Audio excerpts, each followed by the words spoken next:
नमस्कार, स्वागत है आप सबका। मैं पुनीत पाठक हूं और आप देख रहे हैं सेहत से जुड़ा हमारा खास कार्यक्रम हेल्थ क्रू, जिसमें हम लाते हैं किसी न किसी एक रोग से जुड़ी हुई समूची जानकारी, उसका पूरा उपचार, गंभीर बीमारी से जुड़ी दुविधाओं और आज के समय में मेडिकल सुविधाओं के बारे में ये कार्यक्रम आपको विस्तार से बताता है। हमारे साथ एक्सपर्ट जुड़े होते हैं या कोई एक्सपर्ट टीम होती है। आज हम बात करने वाले हैं हृदय से जुड़े हुए कोरोनरी आर्टरी डिजीज के बारे में। यह हृदय के लिए कितनी घातक हो सकती है, वक्त रहते आप इसके लक्षणों को पहचान कर किस तरह इलाज शुरू कर सकते हैं और आज की तारीख में इसके क्या एडवांस ट्रीटमेंट आ चुके हैं, इन सब पर विस्तार से चर्चा करेंगे। शुरू करते हैं आज का हेल्थ क्रू।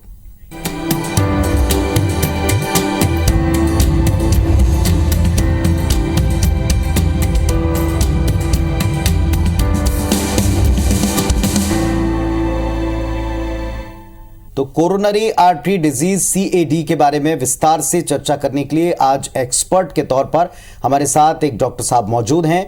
उनसे हम आज के इस पूरे कार्यक्रम के दरमियान आपके सवाल जो आप लाइव भी पूछ सकते हैं उन पर भी जवाब लेंगे। कोरोनरी आर्टरी डिजीज क्या है, कितनी खतरनाक है, इसका एडवांस ट्रीटमेंट कैसे होता है, इन सब पर विस्तार से चर्चा करने के लिए स्टूडियो में हमारे साथ डॉक्टर जोगेश Vishan Dasani ji, interventional cardiologist, Shri Medishine hospital Raipur से हैं, जुड़ चुके हैं। डॉक्टर साहब नमस्कार, बहुत बहुत स्वागत है आपका। नमस्ते। नमस्ते। तो हम तो डॉक्टर साहब से सीएडी के बारे में सारे सवाल पूछेंगे, लेकिन अगर आप भी चाहते हैं तो आप इस कार्यक्रम के दरमियान सीधे डॉक्टर साहब से जुड़कर सवाल पूछ सकते हैं। टेलीफोन नंबर आपके टेलीविजन स्क्रीन पर है। अगर आप रायपुर के बाहर हो तो आपको 0771 ये अप्लाई करना है, 400877 ये नंबर है। इस नंबर पर आप कॉन्टैक्ट करें, अपना नाम बताएं और सीधे सवाल पूछें, टीवी का साउंड बंद करके। डॉक्टर साहब, कोई कॉल आए इसके पहले सबसे पहले ये बताएं कि हृदय रोगों में सीएडी, कोरोनरी आर्टरी डिजीज, ये कितना कंट्रीब्यूट करती है, कितनी खतरनाक है, इसके लक्षण क्या हैं? कोरोनरी आर्टरी डिजीज हार्ट की सबसे कॉमन बीमारियों में से एक है जी। आम मरीज जो हैं वो इनको दिल का दौरा के नाम से जानते हैं, बट दिल का दौरा जो है एक टाइप है, एक प्रकार है कोरोनरी आर्टरी डिजीज का। कोरोनरी आर्टरी डिजीज एक ऐसी बीमारी है जिसमें हृदय को जाने वाली जो रक्त वाहिनी है उनमें कहीं ना कहीं ब्लॉकेज आ जाते हैं। ये ब्लॉकेज जो रहता है कोलेस्ट्रॉल, वसा, कैल्शियम, इन सब से मिल करके बनता है। और जब ये ब्लॉकेजेस पैदा होने लग जाते हैं तो दिल को जो खून की सप्लाई रहती है, दिल की मांसपेशियों को जो खून की सप्लाई रहती है वो थोड़ी सीमित होने लग जाती है। तो पहले इसके जो लक्षण रहते हैं वो चलते वक्त, एक्सर्शन करते वक्त या किसी इमोशनल एक्सेस की वजह से उनके सिम्टम्स दिखने लग जाते हैं। फिर बाद में धीरे धीरे वो बैठे बैठे भी होने लग जाते हैं और जब अति हो जाती है तब ये दिल के दौरा के रूप में आ जाते हैं। ये कई प्रकार का होता है, तो उसमें एक प्रकार है दिल का दौरा। ये शुरुआती लक्षण होते क्या हैं? जब आप चलते रहे फिर रहे होते हैं, क्या आपको ज्यादा पसीना आता, क्या सिम्टम्स हैं जो अलार्म होने चाहिए कि आपके पास पहुंचना है, डॉक्टर के पास पहुंचना है? जो कोरोनरी आर्टरी डिजीज है वो मुख्यतः 3 प्रकार से हम उनको क्लासिफाई करते हैं। एक रहता है स्टेबल एंजाइना, एक रहता है non stable angina, unstable angina या नॉन एस्केलेटेड एसीएस बोलते हैं। तीसरा रहता है जो दिल का दौरा, जो मेजर अटैक रहता है। हम मेजर अटैक से तो बहुत चिर परिचित रहते हैं, लेकिन जो उससे पहले जो लक्षण रहते हैं उनको हम काफी दरकिनार करते हैं, जो स्टेबल एंजाइना के रूप में या अनस्टेबल एंजाइना के रूप में हमारे पास में रहते हैं। तो स्टेबल एंजाइना में क्या होता है कि जो दिल की धमनियां हैं उनमें कुछ रुकावट तो पैदा हो जाती है, पर वो इतनी 100% नहीं रहती है। तो जब आप एक्सेस वर्क करते हैं, जब दिल को खून की सप्लाई ज्यादा चाहिए रहती है, तब वो जो सप्लाई रहती है वो सीमित रहती है। तो पेशेंट को ऑन एक्सर्शन कुछ ना कुछ सिम्टम्स आना शुरू हो जाता है। वो एक तरीके से छाती में दर्द के रूप में हो सकता है, सांस फूलने की समस्या हो सकती है, या बहुत ज़्यादा असामान्य पसीना आ जाना। गर्मियों में आमतौर पर पसीना आना नॉर्मल बात है, लेकिन सीएडी के पेशेंट को थोड़ा सा ही चलने पे, जो कि जिसने पे लोगों को नहीं आता है, उतने पे भी दिक्कत लगने लग जाती है। कई लोग इसको घबराहट की तरह भी बताते हैं, जिसको वो लोग बता नहीं पाते हैं ढंग से। जब ये और ज़्यादा बढ़ जाता है तब ये अनस्टेबल एंजाइना के रूप में होने लग जाता है, जिसमें मरीज को बैठे बैठे भी ये लक्षण महसूस होने लग जाते हैं बगैर किसी एक्सर्शन के। और जब ये पूरी तरीके से बंद हो जाता है तब ये हार्ट अटैक के रूप में आता है। छाती का जो दर्द रहता है इसमें आमतौर पे दबाव की तरह रहता है, जो कई बार बाएं हाथ की तरफ आता है या फिर गले की तरफ आता है, घुटन की तरह महसूस होता है या छाती में जलन की तरह महसूस होता है। इसके साथ में इसमें पसीना आना, घबराहट होना, इस इत्यादि के चीज़ों की संभावनाएं रहती हैं। इसमें एक पैटर्न रहता है साइलेंट इस्चीमिया, जिसमें कई बार मरीजों को कोई लक्षण भी नहीं आते हैं। ये सामान्यतः मधुमेह के रोगियों में या फिर ज़्यादा उम्रदराज लोगों में देखने को मिलता है। ये मैंने सामान्यतः का एक्सेप्शन, अपवाद हमेशा रहते हैं। डॉक्टर साहब, आज की तारीख में हम ये मानकर चलते थे कि पहले जिसकी उम्र 40 के पार गई है उसको सीएडी या उसको इस तरह की दिक्कतें आती हैं, लेकिन आजकल चलते फिरते उठते बैठते बड़े फिट दिखने वाले लोग, कई बार तो जिम में कार्डियो करते समय या उसके ठीक बाद में लोग जो हैं वो हृदय आघात का शिकार होते हैं। इसकी क्या वजह है? सीएडी भी हो सकती है या सीएडी एक बड़ी मेजर पार्ट है जो आप देखते हैं? आजकल जो ये सामान्यतः हम जो देखने को मिल रहा है, 40 से कम की उम्र में भी लोगों को हार्ट अटैक पड़ रहे हैं डिस्पाइट जिमिंग। मैं समझ रहा हूँ आपका जो इशारा, जो कई सेलिब्रिटीज जो एक्सपायर हुए हैं सडन हार्ट अटैक की वजह से, 2 साल में या जी। तो इसमें बहुत सारी चीजें, एक तो हम किसी के भी जीवन से पूरी तरह परिचित नहीं रहते हैं। हमें इसके लिए सीएडी के कारकों को समझना बहुत ज्यादा जरूरी रहता है, जैसे उच्च रक्तचाप, ब्लड प्रेशर जिसको बोलते हैं कई लोग, डायबिटीज, थायराइड, या फिर पारिवारिक इतिहास होना इस तरीके का कि हार्ट अटैक पड़ा हो किसी को कम उम्र में, तो उनके जो आने वाली जो जनरेशन रहती है उनमें भी इस किस्म का रिस्क फैक्टर रहता है। और सबसे जो इम्पोर्टेंट बात है, जो आजकल की लाइफ स्टाइल हो गई, जिसमें तनाव की बड़ी भूमिका रह गई है, खान पान का बड़ा महत्व हो गया है। जिस तरीके का खाना, अगर आप स्ट्रीट फूड्स पे जाते तो सब में ये चीज़ बहुत ज़्यादा इस्तेमाल किया जाता है। और आखिरी पर जिसके बारे में कम एक्सप्लेनेशन दिया जा सकता है वो है कोरोना के बाद का समय, जिसमें काफ़ी कुछ अब नए जो मरीज देखने को मिले हैं। ये मेरा भी एक अनुभव रहा है कि आजकल जवान लोगों की जो तादाद है अस्पतालों में, आईसीयूज में, उसमें जिनमें हृदय का आघात हो रहा है, उनमें जवान लोगों की तादाद या उनका प्रतिशत बढ़ते जा रहा है। चलिए, तो ये बड़ी चिंता की बात है और इसलिए आपको सीएडी के बारे में सारी डिटेल इंफॉर्मेशन इस कार्यक्रम के दौरान हम दे रहे हैं। डॉक्टर साहब से आप सीधे भी सवाल पूछ सकते हैं। टेलीफोन नंबर आपकी टीवी स्क्रीन पर है। कॉलर्स, आप सीधे फोन पर जुड़कर सवाल पूछें। पहले कॉलर हमारे साथ राजनांदगांव से जुड़ गए, राजा नाम है। नमस्कार राजा साहब, अपना सवाल पूछें आप डॉक्टर साहब से।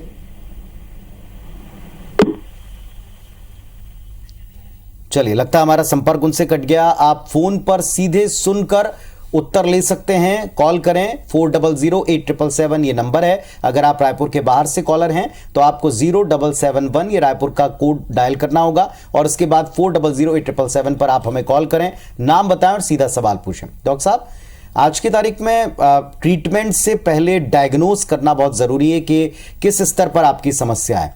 कुछ टेस्ट होते हैं जो जाते ही कराए जाते हैं, जैसे ईसीजी है, इकोकार्डियोग्राफी, ये क्या है और किस हद तक ये कारगर होते हैं सीएडी के ट्रीटमेंट में? जी, ईसीजी एक नॉन इन्वेजिव टेस्ट है और बहुत बेहतरीन, सस्ता, अच्छा डायग्नोस्टिक टेस्ट है, जो किसी भी किस्म का छाती का दर्द होने पे या किसी भी किस्म की आपको संबंधित दिल की परेशानी लगती है, धड़कन का महसूस होना, असामान्य धड़कन का महसूस होना, तो उसमें एक ईसीजी एक बहुत बढ़िया इन्वेस्टिगेशन है।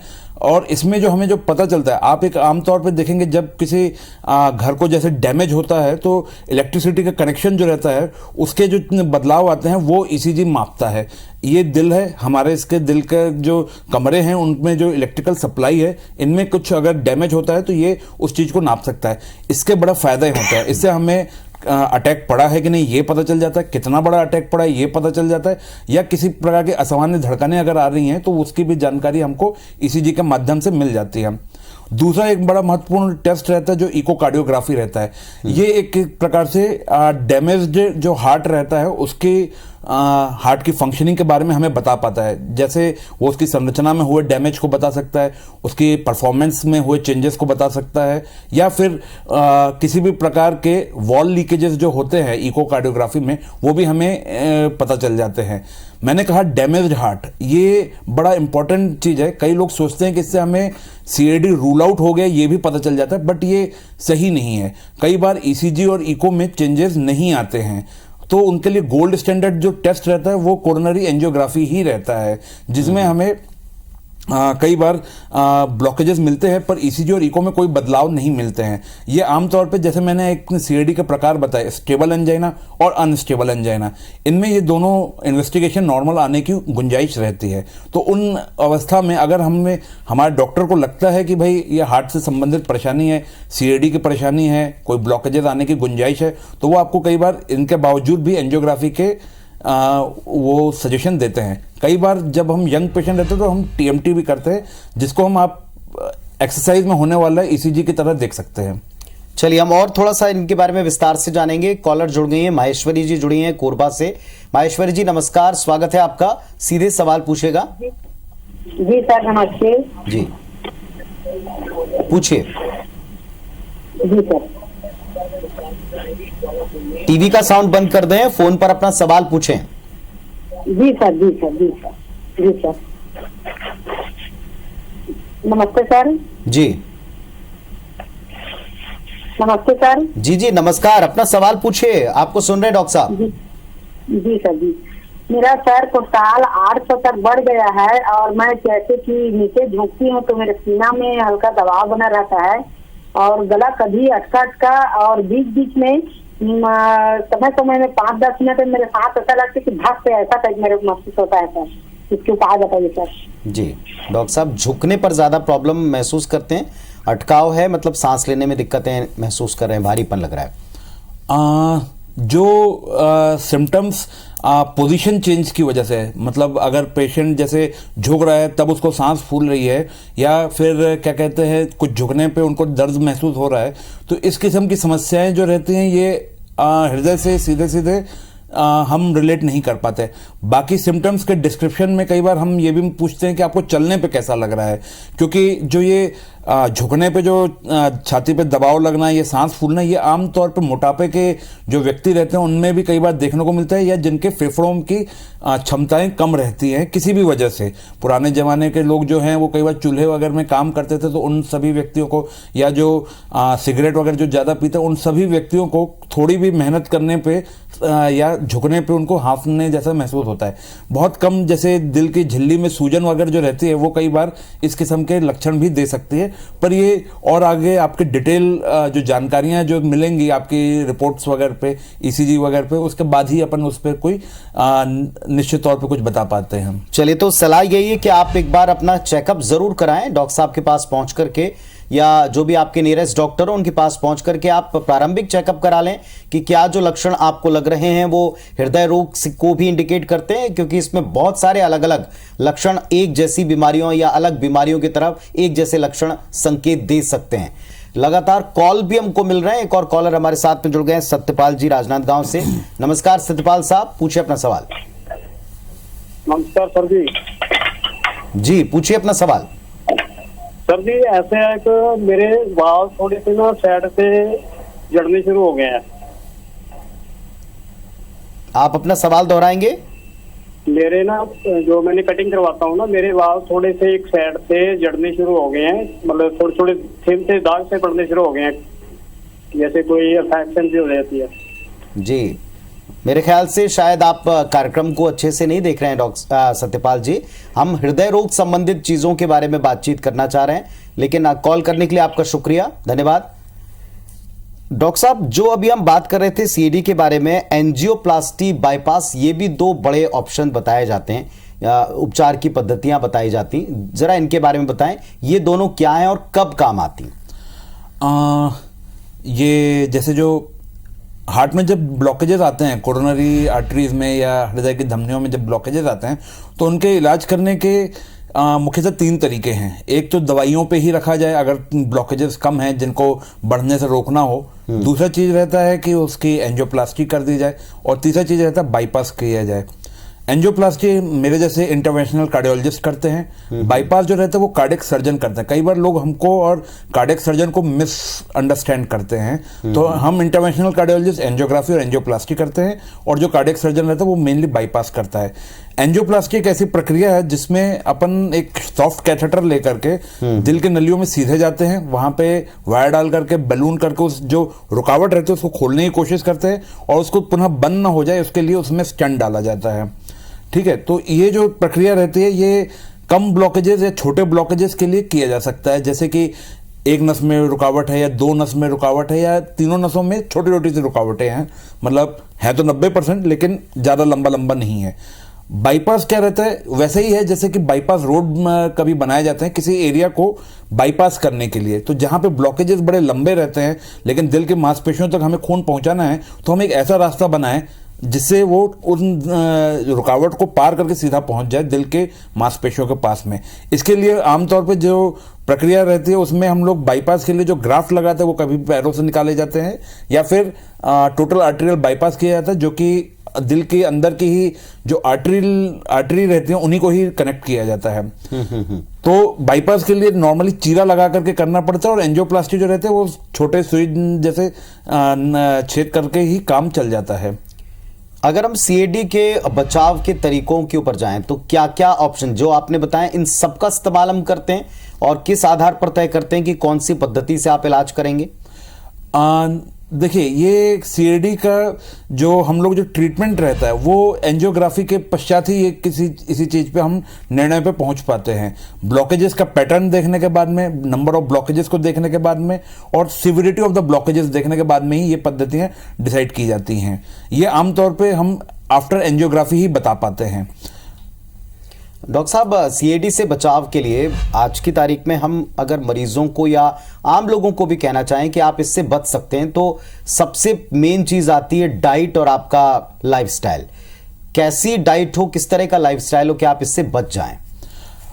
सीएडी से बचाव करने के लिए मैं कहना चाहूंगा कि जो सीएडी के कारक हैं पहले हमें उनको भी समझना चाहिए। पहली चीज, जो आजकल की जो लाइफस्टाइल हो गई है, सेडेंटरी लाइफस्टाइल, बैठे रहते वाला डेस्क जॉब ज़्यादा होते जा रहे हैं, फिजिकल एक्टिविटी बड़ी कम होती जा रही है, डायबिटीज़ का होना, मधुमेह की बीमारी जो कि ज़्यादा कार्ब्स लेने की वजह से हो जाती है, ब्लड प्रेशर की बीमारी, इन सबको काबू रखना, स्ट्रेस हैंडलिंग बड़ी इंपॉर्टेंट है।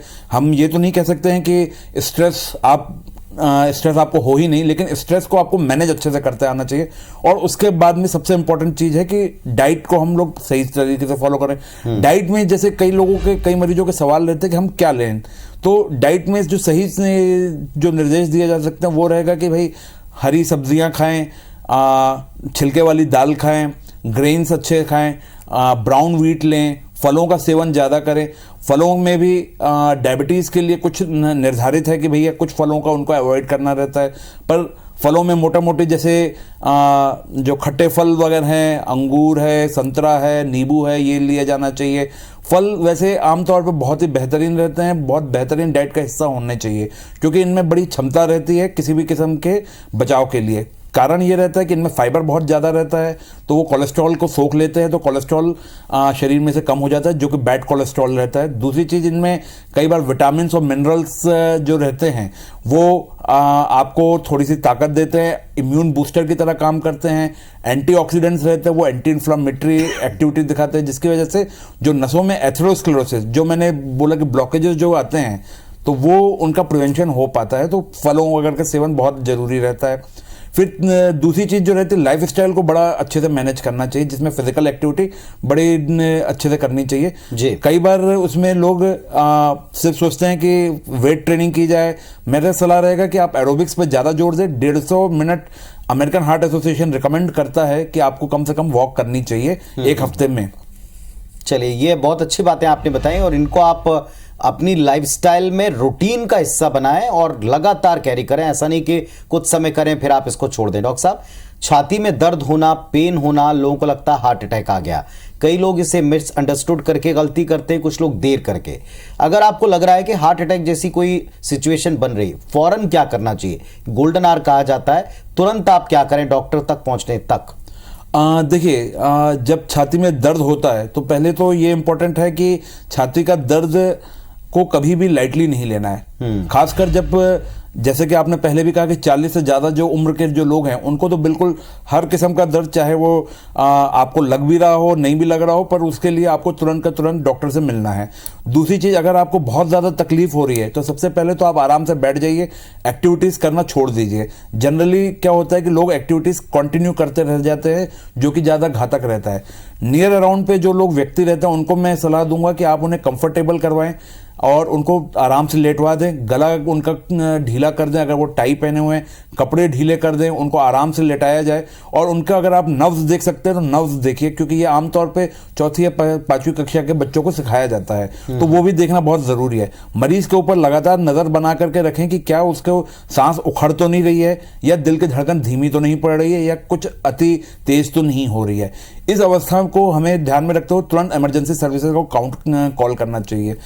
साथ ही साथ हमें यह देखना है कि अगर मरीज का घुटन हो रही है और वो उसकी सांस उखड़ने से लग रही है, बेहोश सा हो रहा है, वो अगर आपको रिस्पॉन्स नहीं दे रहा है, तो तुरंत हमें सीपीआर की प्रक्रिया स्टार्ट करनी चाहिए।